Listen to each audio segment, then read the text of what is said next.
audiences, joining us this morning on the show, we have two guests, Ambassador Vishnu Prakash and the retired Air Vice Marshal Manmohan Bahadur. Good morning to both of you, sirs. A happy Republic Day. Thank you so much for joining us here on CNN News 18. Ambassador Prakash, I want to come over to you with our first question. This is a three-part question. It's a little extensive. I would like to ask if you could, just for our audiences, take us through a walk in history and give us historical context to India and Egypt's relationship when it comes to the choice of the Egyptian president as the chief guest today. Beyond the historical context, could you also tell us about the present-day economic context of Egypt and tell us more about what Indo-Egyptian ties have looked like, especially when it comes to agriculture in the last few months, what they could hold in the next few months and the next few years? A very good morning and a happy Republic Day to you, Toya, and the audience. It's a very big day for India, 74th Republic Day. A proud India marches forth with a sense of achievement, with great sense of aspirations on the world stage. And yes, it is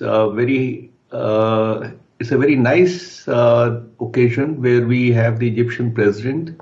For the first time as a chief guest. I have served in Egypt.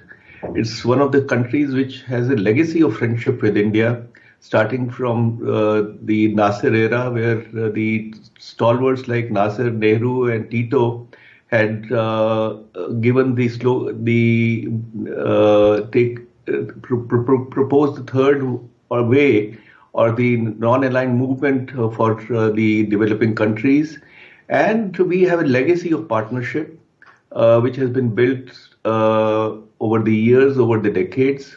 True, there was a period where after Nasser and Sadat, when the relationship became a bit lukewarm, but again they are picking up, and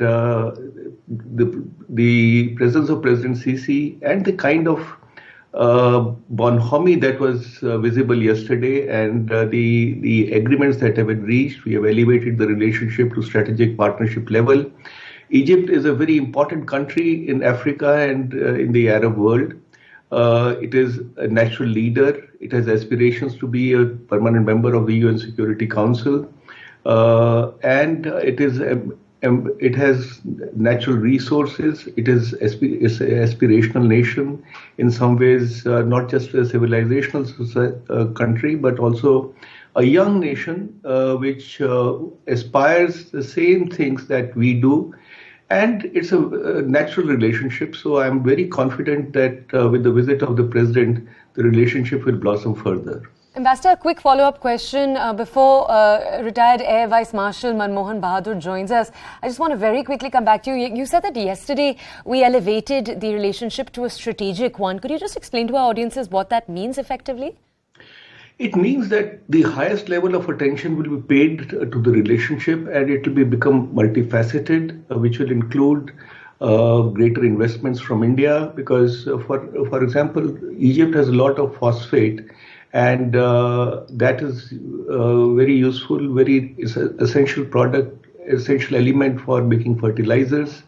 They have natural gas. So we have Indian investments in Egypt, but now the investments will be going up further, and that is what they are seeking. We are going to have greater security cooperation, greater people-to-people relationship, cultural relationship, educational relationship, and so on. So it is going to be a deeper, multifaceted arrangement, partnership between two countries which have a history of cooperation and a lot of goodwill for each other. Okay, Ambassador, thank you for that context. If I could just request both of you to stay on with us. I have some